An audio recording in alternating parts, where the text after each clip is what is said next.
Hi everyone, and welcome to our how-to demo for Quilt Club for April 2024. So I have to admit, when I saw the pattern for this block, I was feeling just a little intimidated. I am a seasoned quilter, but not an expert quilter, and I thought, whoa, this looks pretty complicated.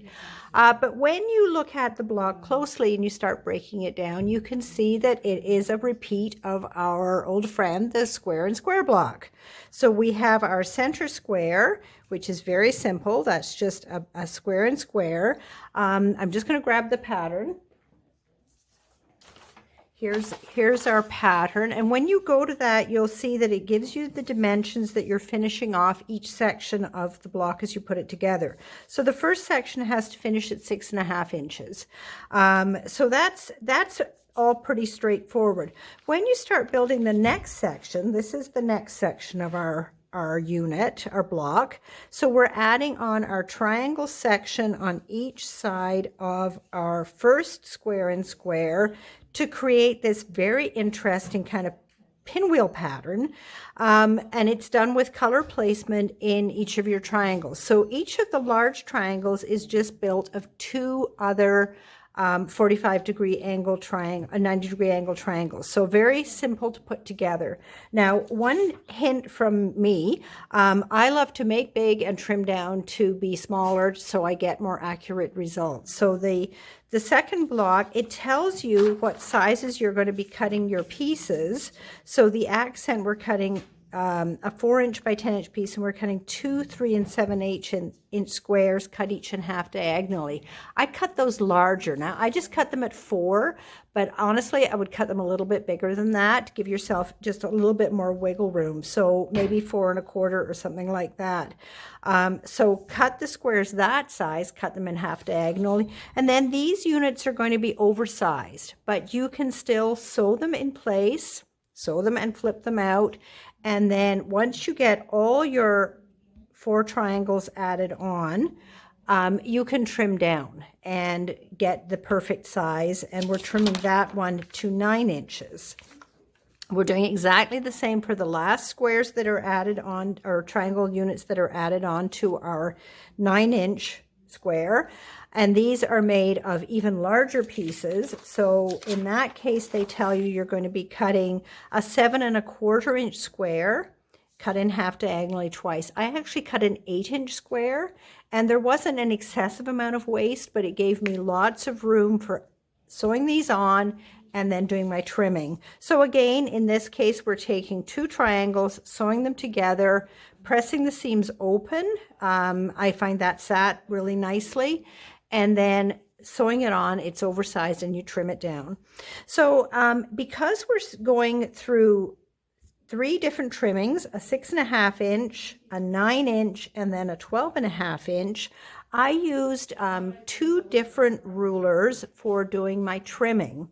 So the first one that I used was a ruler from Deb Tucker of Studio 180 Designs, and it is called the Large Square Squared, and that is for trimming up square and square units of a variety of sizes. And this one goes from 1.5 inches all the way up to 12.5 inches. So this worked perfectly for my 1/2-inch units.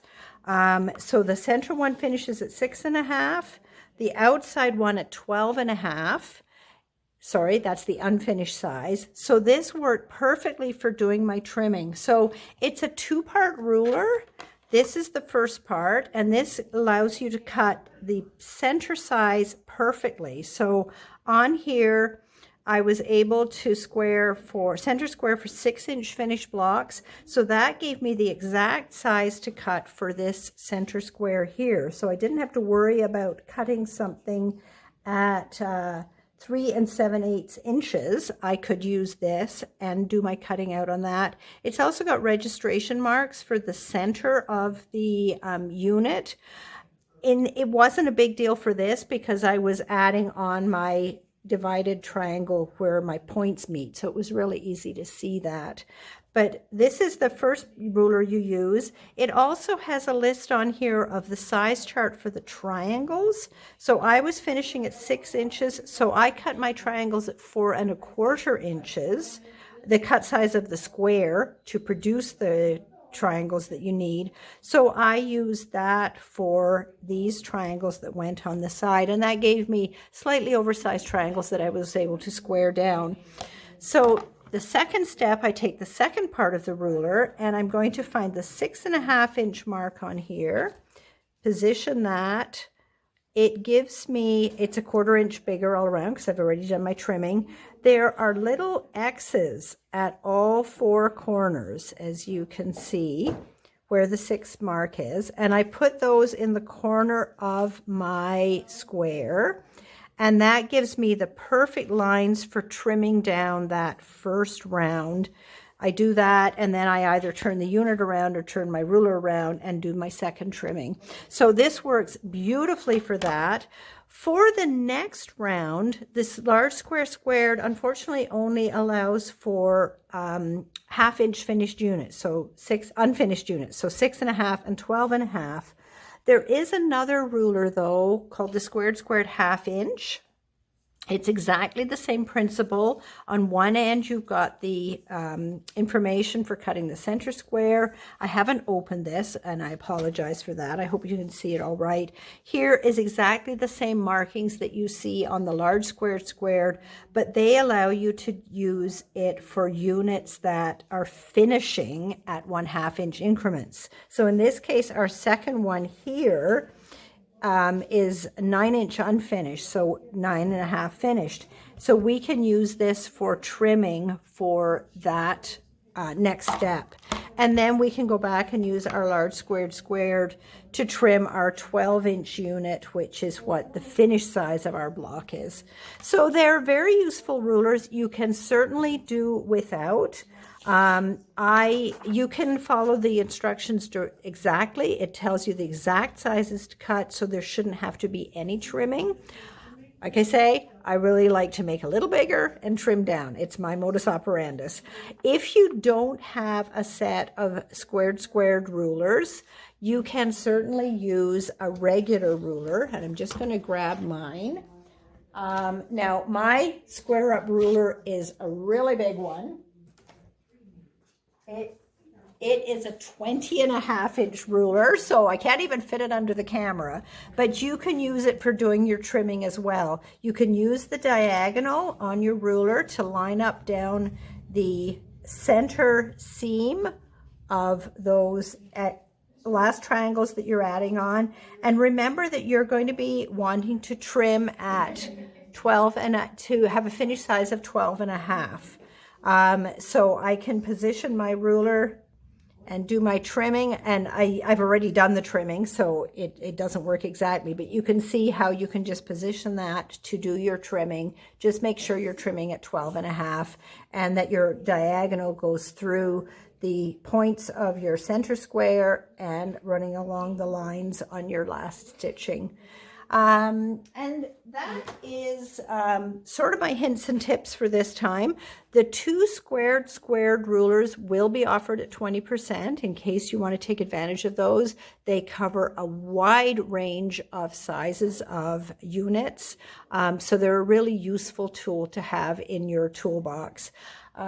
These are large rulers, so they are a little bit more expensive than some of our other rulers.